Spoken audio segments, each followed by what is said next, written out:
Yesterday, in a move that surprised almost everyone, a company called Global Gaming Factory X announced plans to buy the infamous file-sharing site, the Pirate Bay, for $7.8 million. Now, the Pirate Bay is well known for allowing users to download pretty much everything, and for having its founders convicted of copyright infringement. So, what will the new owners do with the renegade site? We'll find out right now in The Loop.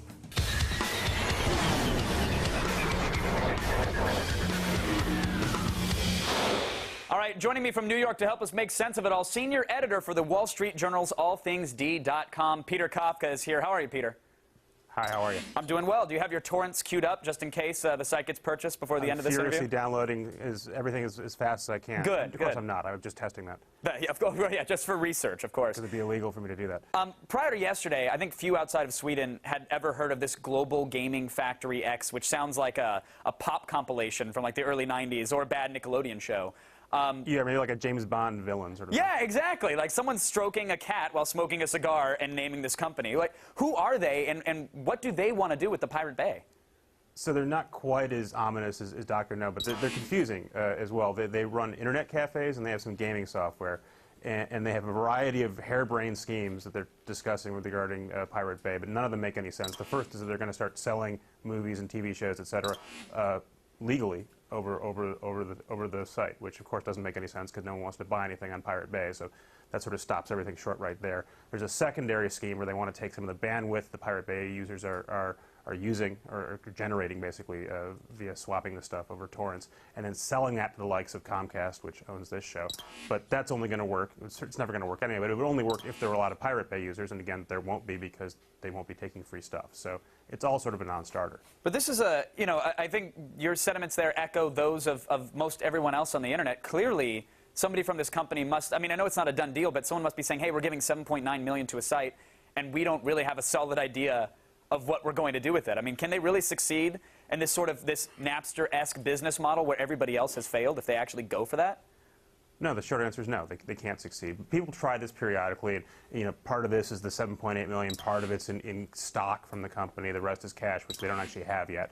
And look, let's be honest. They get taken seriously by this show and Business Week and the Financial Times and Wall Street Journal's all written about these guys, so that's good for them. And they might actually believe in their heart of hearts that this can work, because there's a lot of folks who are enamored with peer-to-peer technology, and they'll preach about sort of the benefits of how you can reduce bandwidth costs, and this doesn't have to be used for illegal uses. And they're right. They're kind of right in the same way that, you know, pro-hemp folks talk about the fact that hemp can be used to make really strong rope.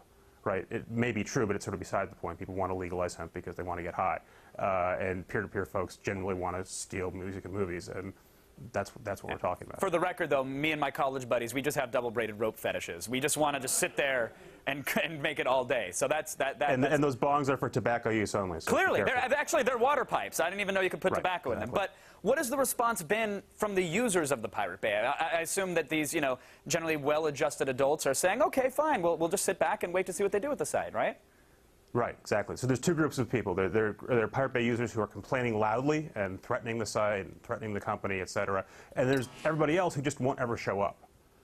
So again, it really doesn't matter whether they're yelling or not. No one who uses Pirate Bay now will use it once they start selling stuff legally, if they ever could. In fact, they even petitioned the site to sort of add an account deletion option, correct? Yeah, but I mean, what's the point? Well, they all want to jump ship. I mean, that's pretty telling that the announcement. Right, and they will jump ship. They don't pay anything. They can go whenever they want. They can go to a million other places that serve up these torrents, and that's what they'll do. All right. So assuming this isn't just a PR, you know, press release grab for Global Gaming X Extreme Unlimited, whatever they are, the movie studios and the record labels, they've been obviously trying to shut down the Pirate Bay for years. Are they the winners here? Do you think they're actually going to reach out to them, or are they just glad that the Pirate Bay is probably going away? Oh, they're not going to reach out to them. They're happy that they got this conviction in a Swedish court and a fine, and who knows whether that fine will ever get served up and whether these guys will ever do jail time. And they have to pursue these super high-profile cases, but they're not complete idiots in Hollywood and the music studios. They know that they can't stamp this stuff out forever. They've just got to sort of go off after the biggest, most high-profile cases and try to slap them around. But this took years to get this conviction. And meanwhile, all the Pirate Bay users are going to go somewhere else. So everyone's sort of realistic about what this actually means. Well, I appreciate it, Peter. In the meantime, if you need it, I have a handful of Demonoid invites. I'll gladly send them your way. Thanks a lot. I got a water pipe for you, too. Thank you. We'll swap files and paraphernalia. Thanks, Peter, for keeping us in the loop. Really appreciate it.